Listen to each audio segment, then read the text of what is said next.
नमस्कार. मी गोसेवक गाय वासरू गोशाळा खांबाळे वैभववाडी प्रफुल्ल पवार. माझे सहकारी निलय शेरे सुद्धा आपल्यासोबत आहेत. आपण या ठिकाणी तुमच्या चॅनलच्या माध्यमातून समाजातील जे गोप्रेमी आहेत त्या गोप्रेमींना काही आव्हान देत आहे. त्या आव्हानाचं स्वरूप असं की या ठिकाणी जे आपण कार्य करतोय, जी गुरं कत्तलखान्यामध्ये जातात, जे गोवंश वेळोवेळी दिवसेंदिवस कत्तलखान्यामध्ये जायचं प्रमाण वाढलेलं आहे, जे बेवारस रस्त्यावर फिरतात आहेत किंवा ॲक्सिडेंटल जे होतात आणि जखमी होतात रस्त्यावरती, अशी जी गुरं आहेत त्या गुरांचं आपण या गोशाळेमध्ये गाय वासरू गोशाळा खांबाळे या ठिकाणी पालनपोषण करत आहे. तर आता आपल्या पुढे एक महत्त्वाचा मोठा प्रश्न असा उपस्थित झालेला आहे. या ठिकाणी आपले जी 2 शेड आहेत, एक ह्या ठिकाणी आणि एक ह्या ठिकाणी एक शेड आहे.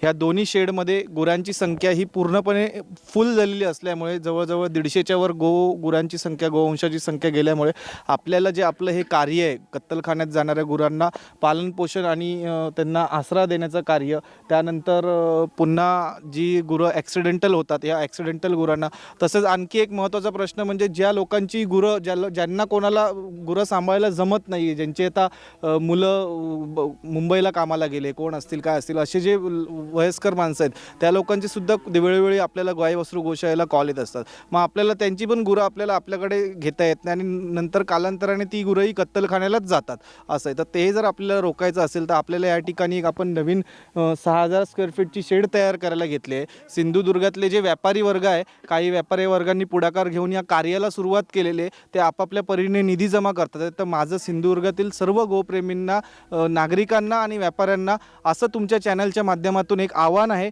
की प्रत्येकाने फुल न फुलाची पाकळी एक गोशाळेच्या शेडसाठी, जेणेकरून आपलं जे काम आहे ते निरंतरपणे गोसेवेचं काम आहे, निरंतरपणे कार्य सुरू राहावं. याच्यासाठी तुमच्या चॅनलच्या माध्यमातून अशी विनंती आहे की सर्वांनी पुढे येऊन चढ असते थोडीशी मदत करावी, अशी माझी विनंती आहे.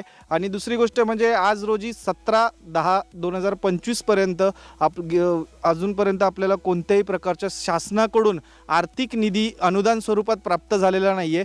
तर तुमच्या चॅनलच्या माध्यमातून शासनाला सुद्धा आमचं एकच म्हणणं आहे की काहीतरी करून आपल्या गाय वासरू गोशाळेला आर्थिक निधी हा प्राप्त करून द्यावा. यासाठी जिल्ह्यातील आपले पालकमंत्री साहेब आहेत, त्या पालकमंत्री साहेबांना सुद्धा माझं निवेदन आहे चॅनलच्या माध्यमातून, तर त्यांनी थोडंसं लक्ष घालून ह्या गोष्टीकडे लक्ष द्यावं. धन्यवाद. जय गोमाता, जय गोपाल. आमचं दिवसभर